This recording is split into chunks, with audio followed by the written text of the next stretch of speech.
السلام علیکم ویورز، ہمارے چینل پر خوش آمدید۔ کاش میں پہلے جان پاتا کہ اس مظلوم چہرے کے پیچھے ایک چالاک اور فریبی چہرہ چھپا ہے۔ یشما شاہ وہ غصے سے بولا تھا۔ حاتم ملک نے کچھ دیر پہلے ہی اس کرائے کے گھر کو خریدا تھا، پر برابر والے گھر سے آنے والی نسوانی چیخوں کی آواز اسے اذیت میں مبتلا کر دیتی۔ ایک دن اسے رہا نہ گیا جب وہ دیوار کود کر اس گھر میں چپکے سے اندر چلا آیا۔ سامنے ہی وہ لڑکی فرش پہ پڑی تھی۔ اس کے سامنے گیا تو وہ روتے ہوئے کہنے لگی، میرا چچا مجھ پر بہت ظلم کرتا ہے، تم نکاح کر کے مجھے یہاں سے لے جاؤ۔ حاتم نے ترس کھا کر اس سے نکاح کر لیا تھا، لیکن حقیقت بعد میں کھلی جب وہ اس کے قریب آیا تو پتہ چلا کہ اس چالاک لڑکی نے تو اپنا کیا تمہیں لگتا ہے کہ تم اپنے مقصد میں کامیاب ہو جاؤ گی؟ وہ جو اپنے بیگ میں تیزی سے کپڑے ڈال رہی تھی، کزن کی بات سن کر کھلکھلا کر ہنسنے لگی۔ یار، جب تم مجھ پر شک کرتی ہو تو مجھے بہت حیرت ہوتی ہے۔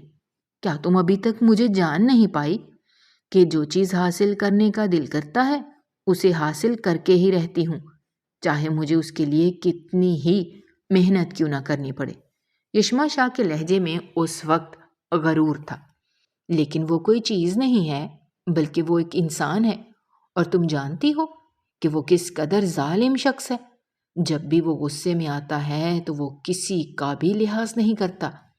انتقام کے معاملے میں تو اس نے اپنے بھائی کو بھی نہیں چھوڑا۔ تمہیں لگتا ہے کہ تمہاری حقیقت جاننے کے بعد وہ تمہیں یوں آزاد کر دے گا اور تمہیں کچھ بھی نہیں کہے گا؟ بس کر جاؤ نمل، بس کر جاؤ۔ اس طرح کی باتیں کر کے تم مجھے غصہ دلاتی ہو۔ میں نے جب کہا ہے کہ تمہیں کسی چیز کی ٹینشن نہیں لینی، تم نے بس یہاں سنبھالنا ہے۔ میرے بابا جان کو کہہ دینا کہ میں اپنے دوستوں کے ساتھ ٹرپ پر گئی ہوں، بعد میں آ کر انہیں ایک بہت بڑا سرپرائز دوں گی۔ اس بار ان کی سالگرہ پر بھی ان کا دل خوش کرنے والی ہوں۔ ہر بار ہی انہیں مجھ سے شکایت رہتی تھی، مگر اس بار ان کے سارے شکوے شکایات دور کر دوں گی۔ اس کی آنکھوں میں اس وقت ستارے چمک رہے تھے، وہ بہت خوش نظر آ رہی تھی۔ اللہ کرے ایسا ہی ہو، اللہ کرے کہ تم ان کی زندگی میں خوشیاں ہلاؤ۔ ویسے آپ اس کی بات ہے، مجھے نہیں لگتا کہ انہیں اس سب سے کوئی فرق پڑے گا۔ نمل میری پیاری بہن، اگر تم اچھی بات اپنے منہ سے نہیں نکال سکتی تو کم از کم اس طرح کی باتیں بھی نہ کیا کرو۔ تم میرا موڈ خراب کر دیتی ہو۔ تھوڑی دیر پہلے میں کتنی خوش تھی اور پرجوش تھی، مگر ابھی تم نے مجھے پھر سے ڈل کر دیا ہے۔ چلو یہاں سے نکلو، مجھے تم سے کوئی بات ہی نہیں کرنی۔ اگر مجھے یہاں سے نکالا تو ابھی نیچے جا کر اعلان کر دوں گی کہ تم کیا کرنے جا رہی ہو۔ نمل نے اسے دھمکی دی تو وہ آنکھیں چھوٹی کر کے اسے گھورنے لگی۔ خدا کی قسم اٹھا کر کہتی ہوں کہ اگر تمہارے پاس میرے راز نہ ہوتے تو تم میری ہمدرد نہ ہوتی، سیاہ و سفید میں میرے ساتھ نہ ہوتی، تو اس بات پر تمہیں کب کی میں اوپر پہنچا چکی ہوتی۔ بس بس، زیادہ فری ہونے کی ضرورت نہیں ہے۔ یہ سب کچھ میں اس لیے نہیں کر رہی کہ مجھے تم سے کچھ زیادہ ہی محبت ہے، بس اس لیے کر رہی ہوں کیونکہ مجھے تم پر ترس آ جاتا ہے۔ دماغ نام کی کوئی چیز تو تمہارے پاس ہے ہی نہیں، بس جو دل میں آیا کر دیا، یہ سوچے سمجھے بغیر کہ اس کے کتنے برے نتائج ہو سکتے ہیں۔ نمل ابھی بھی بہت فکر مند ہو رہی تھی۔ وہ چھوٹے چھوٹے قدم اٹھاتی ہوئی یشما کے پاس گئی اور اسے گلے سے لگاتے ہوئے کہنے لگی، دیکھو، تم میرے لیے بہت خاص ہو، میں تم سے بہت محبت کرتی ہوں، میں تمہیں کھونا نہیں چاہتی اور نہ ہی میں تمہیں ذلیل ہوتا ہوا دیکھ سکتی ہوں۔ اس لیے تمہیں نصیحت کر رہی ہوں کہ اس سب سے باز آ جاؤ، تم اپنا بہت بڑا نقصان کر بیٹھو گی، بعد میں تمہیں پچھتاوا ہوگا۔ میری جان، میں نے تمہیں کہا ہے نا کہ میں نے آج سے پہلے کبھی بھی اپنا نقصان نہیں کیا، بلکہ ہمیشہ اپنا فائدہ ہی دیکھتی ہوں۔ اس کام میں بھی میرا اور میرے بابا جان کا فائدہ ہے۔ تم بس میرا ساتھ دو اور نتائج مجھ پر چھوڑ دو۔ تم پر تو خیر میں کچھ بھی نہیں چھوڑ سکتی، مجھے اب اپنے رب سے ہی امید ہے کہ میرا رب سب کچھ بہتر کرے گا۔ ہاں بالکل، اب کی نا تم نے عقل مند عورتوں والی بات، کب سے تم میرا دماغ کھا رہی تھی۔ یہ کہہ کر وہ کھلکھلا کر ہنسنے لگی تو یشما اسے غصے سے گھورنے لگی۔ تم کتنے دنوں میں واپس آ جاؤ گے؟ اس نے فکر مندی سے پوچھا۔ اس بارے میں تو میں خود بھی کچھ نہیں جانتی یار، کیا پتا کتنا ٹائم لگ جائے، مگر مجھے یقین ہے کہ 1 مہینے کے اندر اندر میرا کام سیٹ ہو جائے گا۔ یہ تم کیا کہہ رہی ہو؟ 1 مہینہ میں تمہارے گھر والوں کو کیسے سنبھالوں گی؟ کیا تمہیں لگتا ہے کہ تمہارے بابا 1 مہینے تک تمہاری کوئی خبر نہیں لیں گے؟ جتنی محبت وہ تم سے کرتے ہیں تمہیں تو وہ اپنی نظروں کے سامنے سے 1 دن سے بھی زیادہ دور نہیں رکھ سکتے، اور تم مجھ پر یہ ذمہ داری ڈال کر جا رہی ہو کہ 1 مہینے تک میں تمہارے ماں باپ کو بے وقوف بناتی رہوں۔ یہ لو میری بہن، میرے ہاتھ دیکھو اور مجھے معاف کر دو۔ اگر بعد میں فاروق انکل کو تمہاری حقیقت کے بارے میں پتہ چل گیا تو نہ صرف وہ تمہیں ڈانٹیں گے بلکہ اسی کے ساتھ ساتھ مجھے بھی زندہ زمین کے اندر دفن کر دیں گے۔ وہ تو تمہارے گھر میں میرا آنا جانا بھی بند کر دیں گے۔ ایک ہی سانس میں وہ اتنی ساری باتیں بول گئی۔ یشما نے اپنے کانوں میں انگلیاں دے دی اور غصے سے چلاتے ہوئے کہنے لگی، بس کر جاؤ، خدا کے لیے بس کر جاؤ۔ تمہیں کتنی بار کہا ہے کہ اتنا زیادہ نہ سوچا کرو، مگر تم ہو کہ جسے سمجھ ہی نہیں آتا۔ یار میں چاہتی ہوں کہ میں اپنے دماغ کو زیادہ حرکت نہ دوں، لیکن کیا کروں، تمہارے معاملے میں فکر کرنی پڑتی ہے کیونکہ تم ایک بہت ہی بے وقوف لڑکی ہو۔ تمہیں تو موقع چاہیے ہوتا ہے میرا مذاق بنانے کا۔ خیر چلو، اب مجھے یہاں سے نکلنا ہے۔ تم ذرا پچھلے گیٹ کا دروازہ کھول دو اور ماما بابا کو بالکل بھی پتہ نہیں چلنا چاہیے۔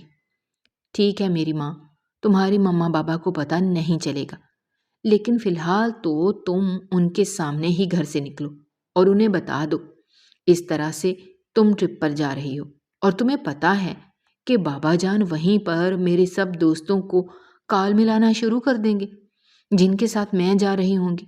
بس تم انہیں کہہ دینا کہ میں نکل چکی ہوں۔ یہ کہہ کر وہ پچھلے گیٹ کی طرف سے باہر کی طرف نکل گئی۔ ابھی اس نے چند قدم ہی اٹھائے تھے کہ ارسلان کی آواز پر چونک اٹھی۔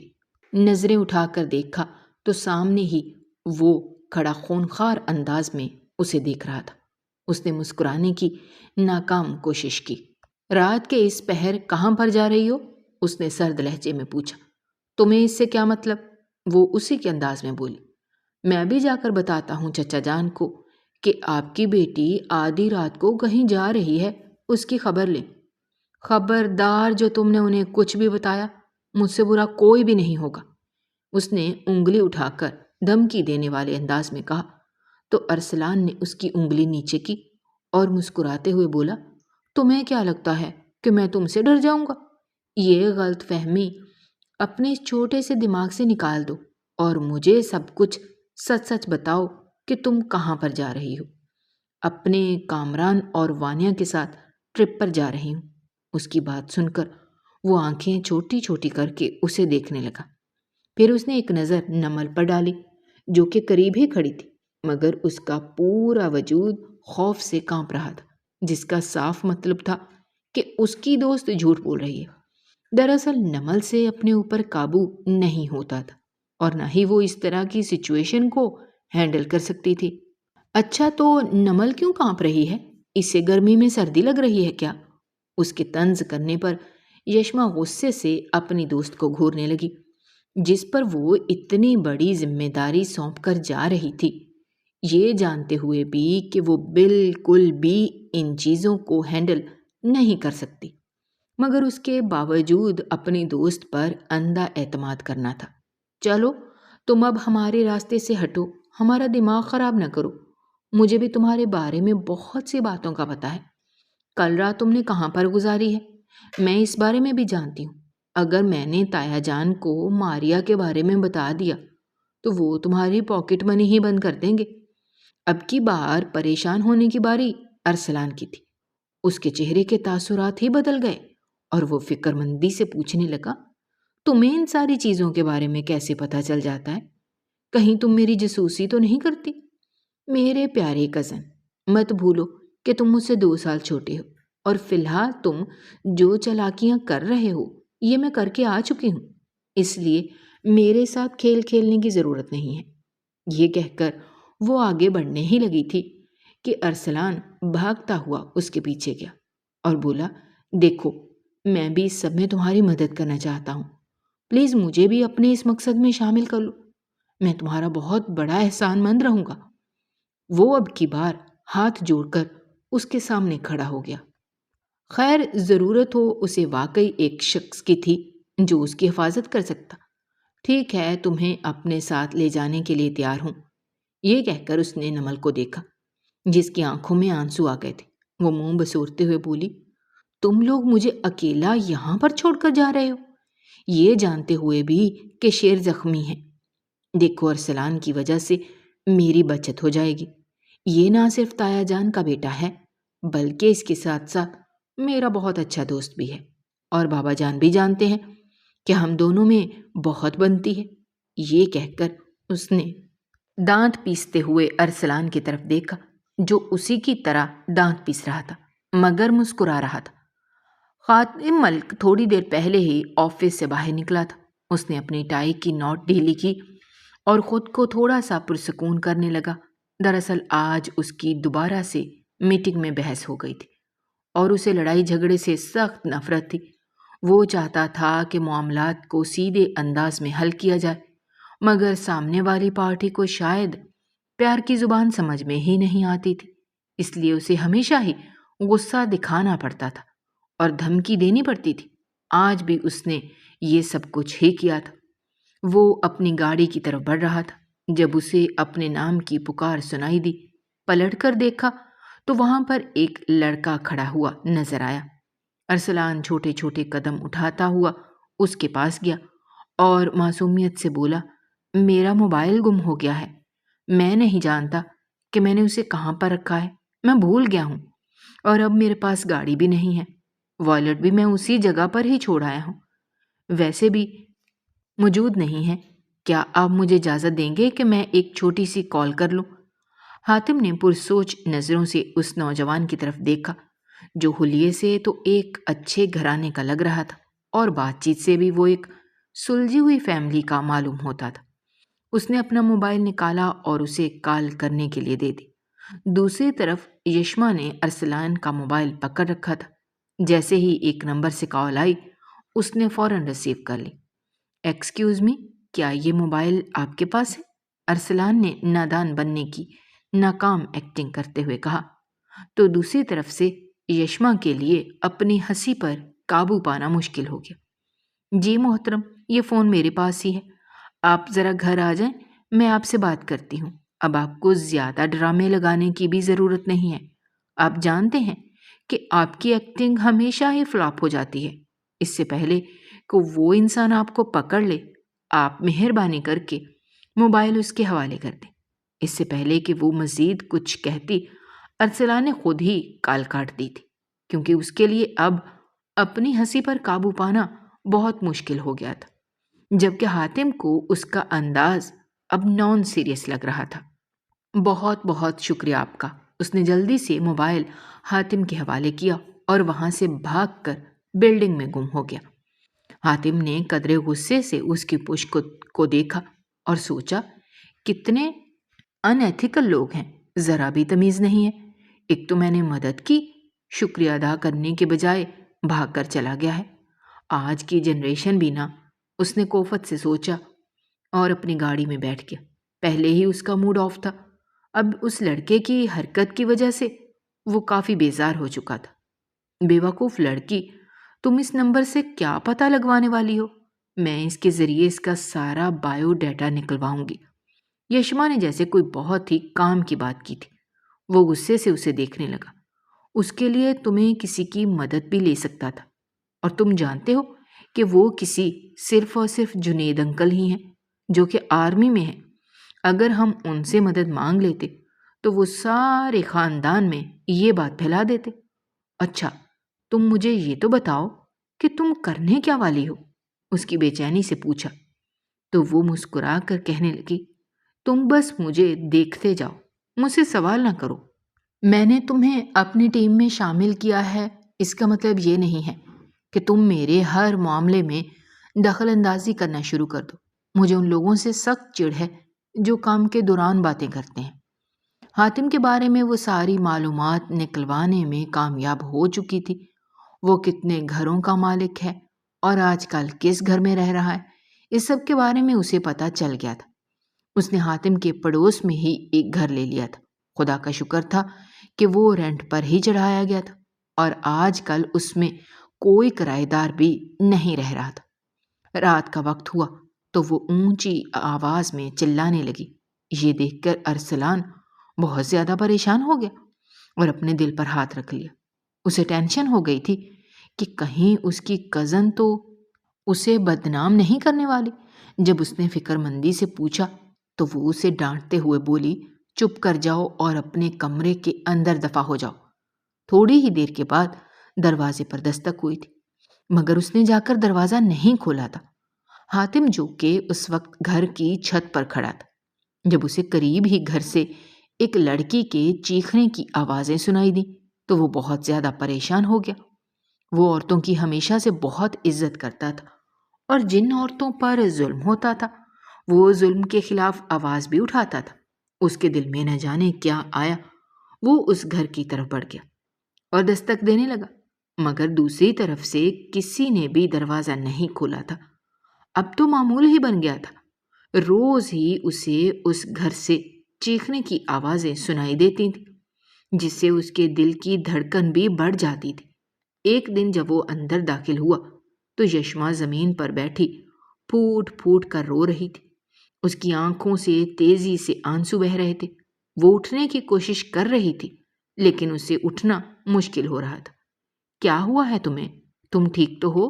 اس نے فکر مندی سے پوچھا تو وہ نفی میں سر ہلاتے ہوئے کہنے لگی، صاحب خدا کے لیے میری مدد کرو، مجھے اس تکلیف سے باہر نکال دو۔ میرے چچا مجھ پر بہت ظلم کرتے ہیں۔ وہ اس وقت معمولی سی قمیض شلوار میں ملبوس تھی۔ انہوں نے مجھے دھمکی دی ہے کہ وہ مجھے جان سے مار دیں گے۔ خدا کے لیے مجھے اس جہنم سے باہر نکالیں اور مجھ سے نکاح کر لیں۔ نکاح کی بات سن کر ایک لمحے کے لیے تو حاتم کا دل گھبرا گیا، کیونکہ یہ کوئی معمولی بات نہیں تھی، بلکہ یہ تو ایک بہت ہی بڑی ذمہ داری تھی۔ یہ چھوٹے بچوں کا کھیل تو ہرگز بھی نہیں تھا۔ دوسری طرف ارسلان جو کہ کمرے میں کھڑا تھا اپنی کزن کی ایکٹنگ پر اش اش کر اٹھا تھا۔ واہ کیا بات ہے اس کی، مگر یہ سب کچھ کیوں کر رہی ہے؟ اس نے بے ساختہ سوچا۔ اس کا جواب تو اس کے پاس بھی موجود نہیں تھا۔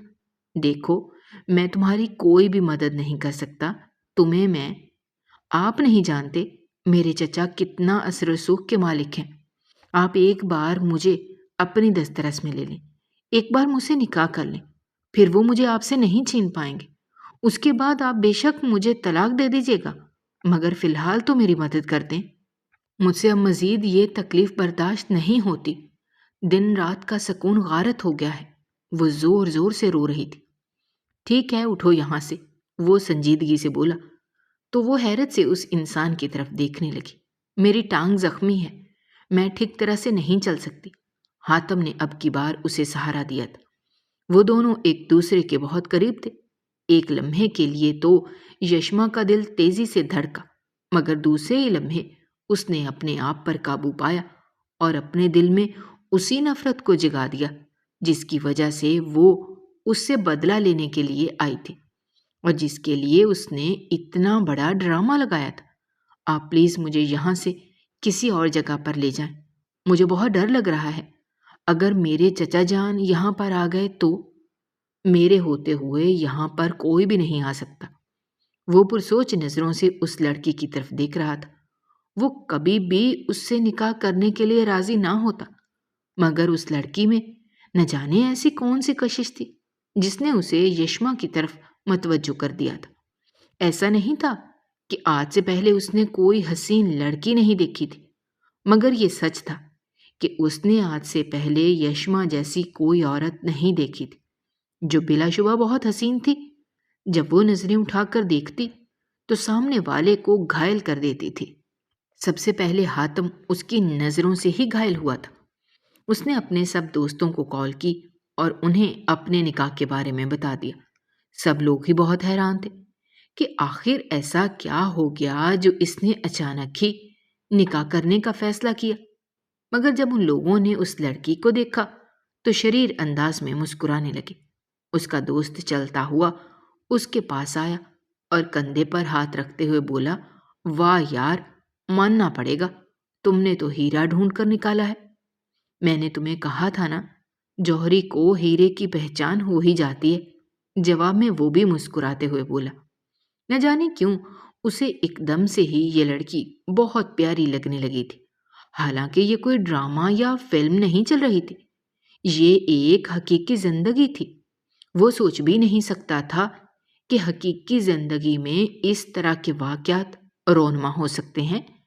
ایک لڑکی کی رونے کی آوازوں سے اس کا دل بے چین رہنے لگا، اور پھر اسی آواز کی وجہ سے اس کے دل میں ہمدردی پیدا ہوئی اور اس لڑکی کی مدد کرنے کے لیے گیا، اور اس لڑکی کے ایک بار کہنے پر ہی وہ نکاح کے لیے راضی ہو گیا۔ یہ کوئی مذاق تو نہیں تھا، اس کے پیچھے ضرور کوئی نہ کوئی بڑی وجہ چھپی ہوئی تھی۔ وہ دل ہی دل میں سوچ رہا تھا، مگر پھر آخر میں اس نے سب کچھ اپنے اللہ تعالیٰ پر چھوڑ دیا۔ اس نے اپنے رب کے فیصلوں پر یقین تھا۔ اسے پتا تھا کہ اس کا رب کبھی بھی اس کے ساتھ زیادتی نہیں کرے گا اور نہ ہی اس پر اس کی ہمت سے زیادہ بوجھ ڈالے گا۔ وہ لڑکی اب اس کے نکاح میں آ چکی تھی۔ وہ اس وقت کچن میں بیٹھی ہوئی تھی۔ اس کی آنکھوں سے تیزی سے آنسو بہہ رہے تھے۔ وہ چھوٹے چھوٹے قدم اٹھاتا ہوا اس کے پاس گیا اور تھوڑے ہی فاصلے پر بیٹھتے ہوئے کہنے لگا، دیکھو چھوٹی لڑکی، تمہارے ساتھ جو کچھ ہونا تھا وہ تو ہو ہی چکا ہے۔ اب ان ساری باتوں کو بھول جاؤ اور ایک نئی زندگی کی شروعات کرو۔ اس پر وہ حیرانگی سے سر اٹھا کر حاتم کی طرف دیکھنے لگی۔ کیا مطلب ہے اس بات کا؟ اس بات کا مطلب ہے کہ اب تم اپنی زندگی کی طرف توجہ دو، یعنی اب تم میری زندگی میں شامل ہو چکی ہو۔ اب سے تم میری بیوی ہو۔ اب تمہاری زندگی میں صرف اور صرف ایک ہی شخص ہونا چاہیے، اور وہ میں۔ اور تمہیں صرف ایک ہی انسان کی فکر ہونی چاہیے۔ تمہیں صرف میری خوشی سے غرض ہونی چاہیے اور میرے دکھ سے تمہیں دکھ پہنچنا چاہیے۔ اس کی گمبھیر باتیں سن کر وہ یکدم ہی بہت زیادہ پریشان ہو گئی۔ اس کے چہرے کے بدلتے ہوئے تاثرات دیکھ کر حاتم کو بھی اندازہ ہو گیا تھا، اس لیے وہ اسے سمجھاتے ہوئے کہنے لگا، دیکھو، میں نے تم سے نکاح کا فیصلہ تمہارے جذباتی کرنے پر ہرگز نہیں کیا تھا، اور نہ ہی میں کوئی اتنا نیک انسان ہوں جو کسی کی جان بچانے کے لیے اس سے نکاح ہی کر لوں گا۔ نہ جانے تم میں ایسی کون سی کشش نظر آئی جو میں تمہاری مدد کرنے کے لیے راضی ہو گیا ہوں۔ اب چونکہ ہم دونوں نے یہ نکاح کر ہی لیا ہے تو کیوں نہ اس نکاح کو اب ایک اچھی زندگی میں تبدیل کر دیں۔ مجھے ویسے بھی شادی کرنی تھی اور یقیناً تم بھی گھر بسانا چاہتی تھی، تو کیوں نہ اب ہم ایک ساتھ ایک نئی زندگی کی شروعات کریں۔ اس طرح کے معاملات میں وہ بہت ہی سنجیدہ تھا۔ وہ یہی سوچتا تھا کہ جب ہم ایک بار کسی انسان کو اپنی زندگی میں شامل کرتے ہیں تو ہمارا فرض بن جاتا ہے کہ اس انسان کو آخر تک اپنے ساتھ لے کر چلیں۔ راستے میں اگر کوئی مشکل آ بھی جاتی ہے تو اس کا ڈٹ کر مقابلہ کریں، مگر کبھی بھی اس انسان کا ہاتھ نہ چھوڑیں جس کا ہم نے شروع میں ہاتھ تھاما تھا اور جس کے لیے ہم نے باقی لوگوں کو بھی نظر انداز کیا تھا۔ جی آپ بالکل ٹھیک کہہ رہے ہیں، لیکن میں نے ایسا نہیں سوچا تھا۔ مجھے صرف اور صرف آپ کی مدد کی ضرورت تھی، اور میں اب تمہاری کوئی بھی بات نہیں سن سکتا۔ تم نے مجھے بتایا ہے کہ تمہارا اس دنیا میں کوئی بھی نہیں ہے۔ میں نے اب تمہارا ہاتھ تھاما ہے تو تم بھی آخری دم تک میرے ساتھ ہی چلو گے۔ وہ اس کی آنکھوں میں دیکھتا ہوا مضبوط لہجے میں بات کر رہا تھا۔ اور جہاں تک تمہارے چچا جان کا سوال ہے، تمہیں اپنے آدمی ان کے پیچھے لگا دیے ہیں۔ جتنی معلومات تم نے مجھے دی تھی وہ ساری میں نے انہیں بتا دی ہے۔ جیسے ہی وہ انسان مجھے ملتا ہے میں اسے زندہ زمین کے اندر دفن کر دوں گا۔ اب تم میری عورت ہو اور اب تم میری دسترس میں ہو۔ اب تمہاری حفاظت کرنا میری ذمہ داری ہے۔ تم ہر طرف سے بالکل بے فکر ہو جاؤ اور مجھ پر یقین کرو، میں تم سے وعدہ کرتا ہوں کہ تمہیں کبھی کوئی نقصان نہیں پہنچنے دوں گا۔ یہ کہہ کر وہ خاموشی سے وہاں سے اٹھا اور چلا گیا، جبکہ وہ وہیں کی وہیں بیٹھی رہ گئی تھی۔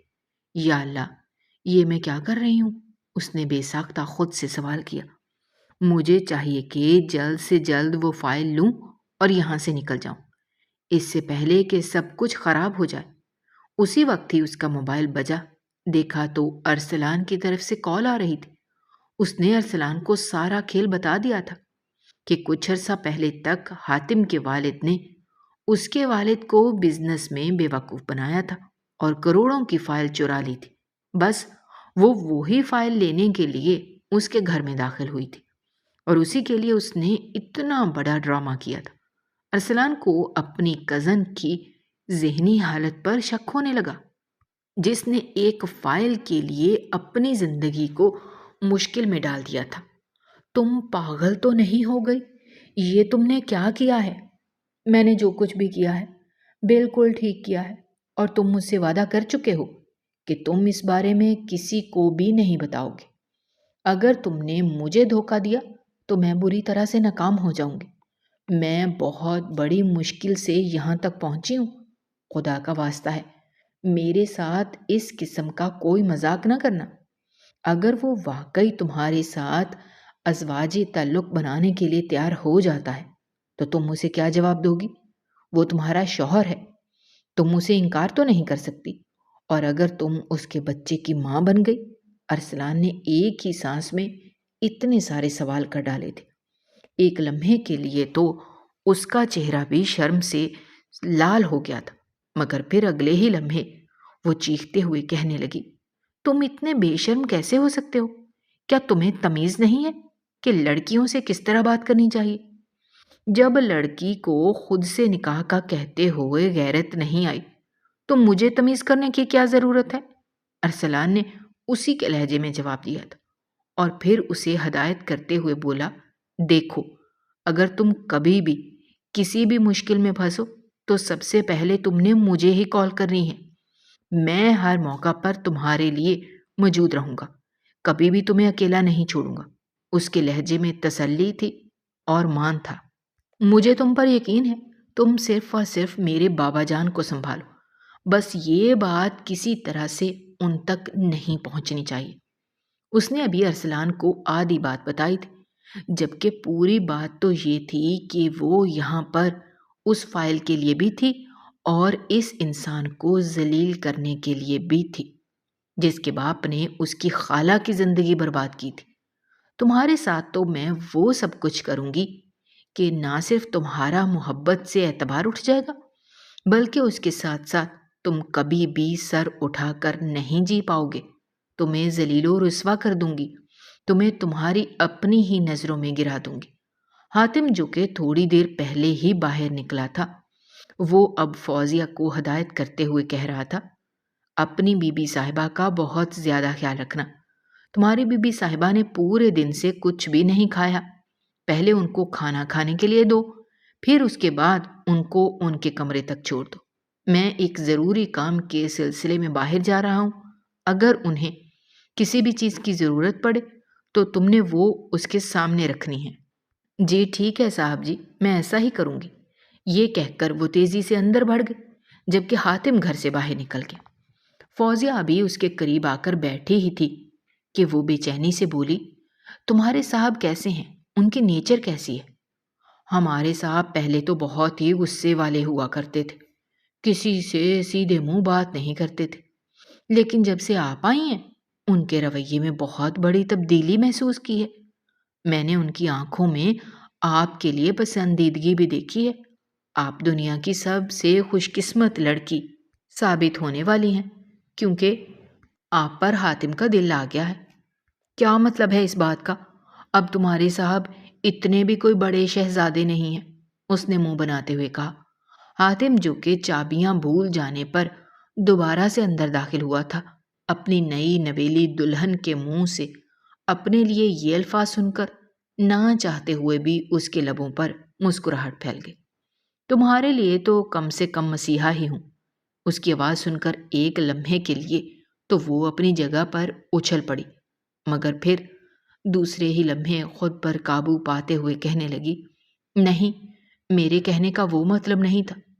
تمہارے کہنے کا جو بھی مطلب تھا محترمہ، مجھے وہ سمجھ آ گیا ہے، اور اس طرح سے مجھے صفائیاں پیش نہ کیا کرو۔ تم اپنی زندگی اور اپنے الفاظ کی مالک ہو، تمہاری مرضی، جو چاہے بولو، میں تمہیں روکنے والا کوئی بھی نہیں ہوتا، لیکن میں تمہیں سمجھا ضرور سکتا ہوں کہ وہ الفاظ اپنے منہ سے نکالنے سے پرہیز کیا کرو جس سے کسی کے دل کو تکلیف پہنچ سکے۔ بہت ہی خوبصورتی سے وہ اسے سمجھا کر وہاں سے چلا گیا تھا۔ یشما ایک چیز کو نوٹ کر رہی تھی، وہ یہ تھی کہ جب بھی وہ اس کے سامنے آتا تھا تو اس کا دل تیزی سے دھڑکنے لگتا تھا اور انتقام کی آگ بھی بجھ جاتی تھی۔ یہ میرے ساتھ کیا ہو رہا ہے؟ میں کیوں اس انسان کی ذات میں دلچسپی لے رہی ہوں، حالانکہ اس کے باپ نے تو میری خالہ کی زندگی برباد کی ہے۔ اس کا دماغ اسے فوراً سے اس طرف متوجہ کر رہا تھا جس چیز سے وہ دور بھاگ رہی تھی، جبکہ اس کا دل اسے تسلیاں دیتے ہوئے کہہ رہا تھا کہ تمہاری خالہ کی زندگی برباد کرنے والا حاتم نہیں بلکہ اس کا باپ ہے، تو اس میں اس بیچارے کا کیا قصور؟ اسے سزا کیوں ملنی چاہیے؟ دل و دماغ کی اس جنگ میں جیت ہمیشہ سے دماغ کی ہوئی تھی۔ دراصل اگر وہ واقعی محبت کرنے والی عورت ہوتی تو وہ پہلی ہی ہمدردی پر حاتم سے محبت میں گرفتار ہو جاتی، مگر وہ اپنے دل میں بھی دماغ رکھتی تھی، اور جن کے دل میں دماغ ہو وہ کبھی بھی محبت نہیں کر سکتے۔ وہ ہر چیز کو تولتے رہتے ہیں، وہ ہر چیز کو سوچتے رہتے ہیں، غلطیوں کو درگزر نہیں کرتے اور نہ ہی آگے بڑھنا جانتے ہیں۔ ایک ہی چیز پر ٹکے رہتے ہیں، فائدہ اور سودا کرتے ہیں۔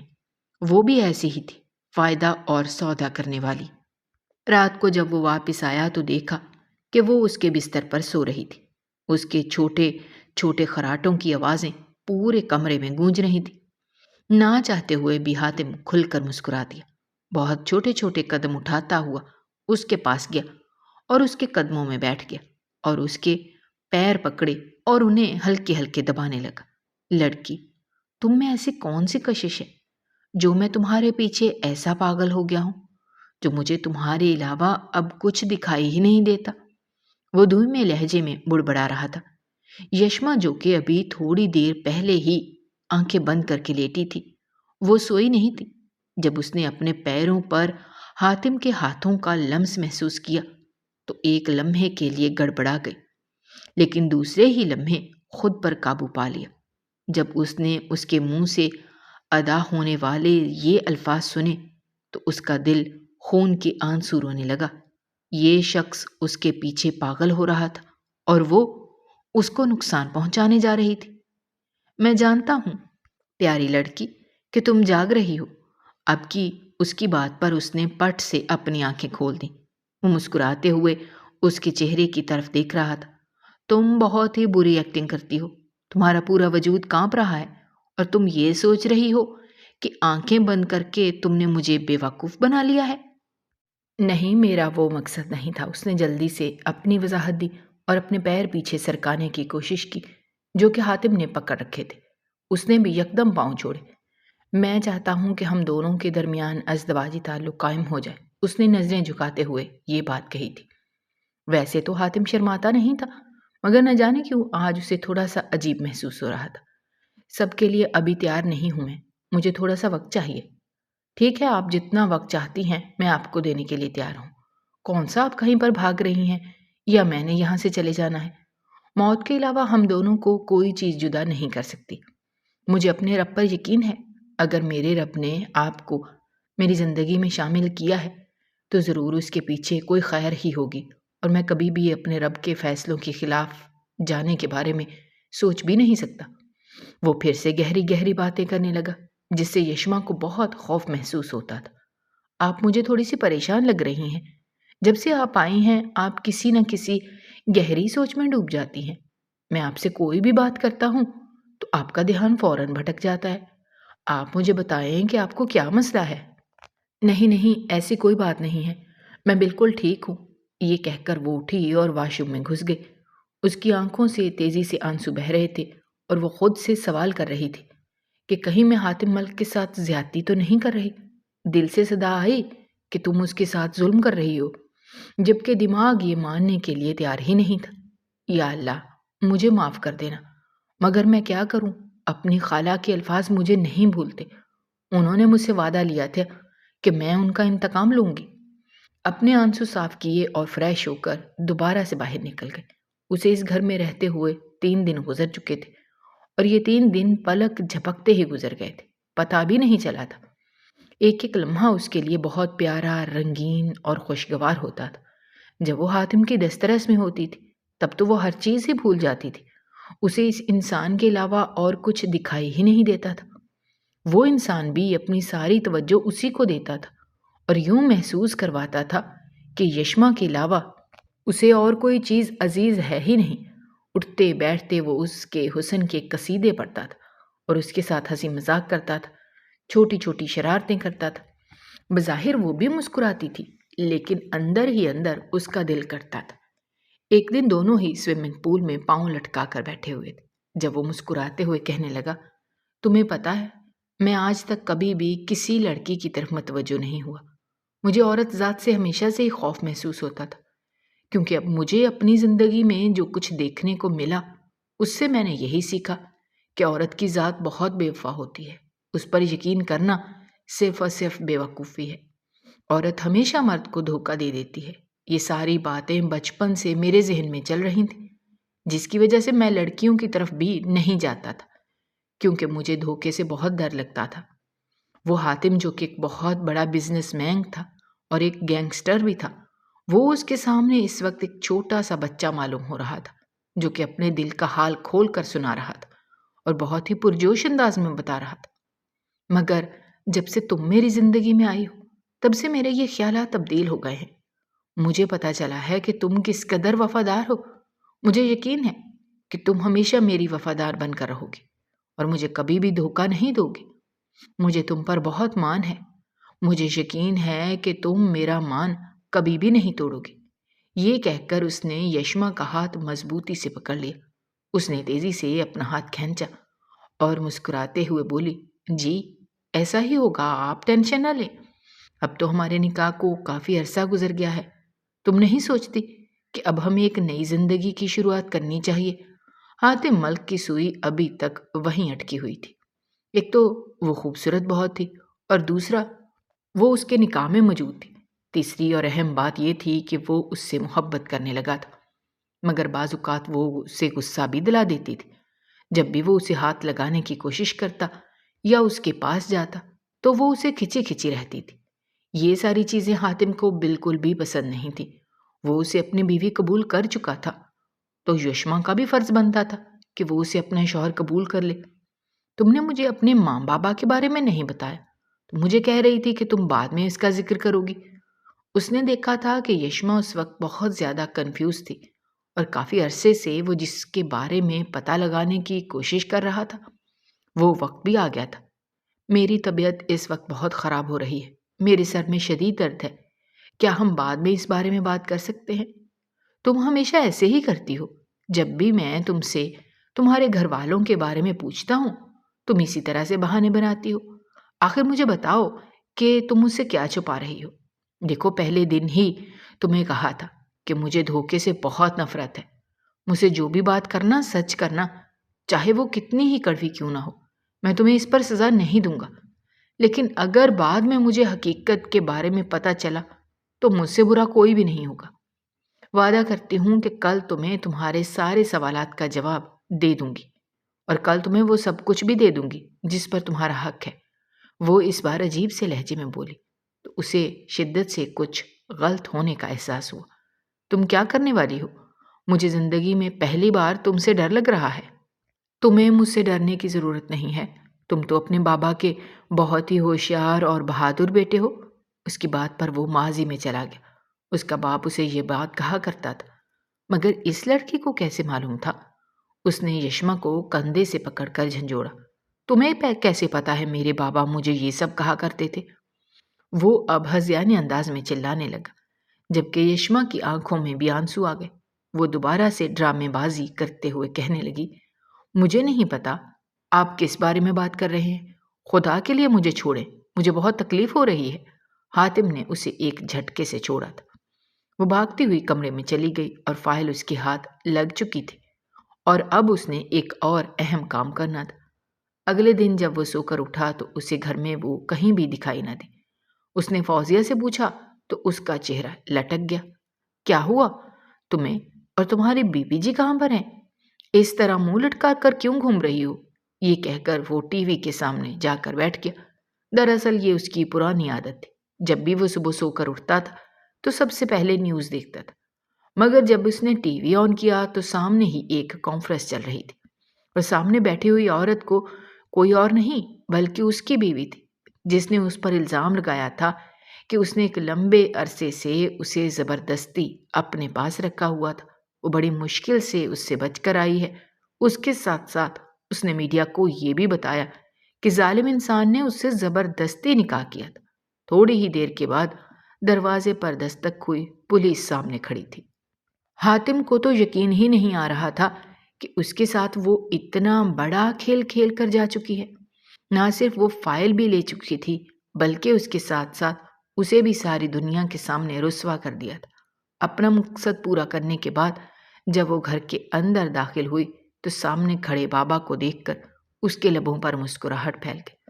وہ بھاگتی ہوئی ان کے پاس گئی مگر راستے میں ہی رک گئے، کیونکہ اس کے بابا نے اسے رکنے کا اشارہ کیا تھا۔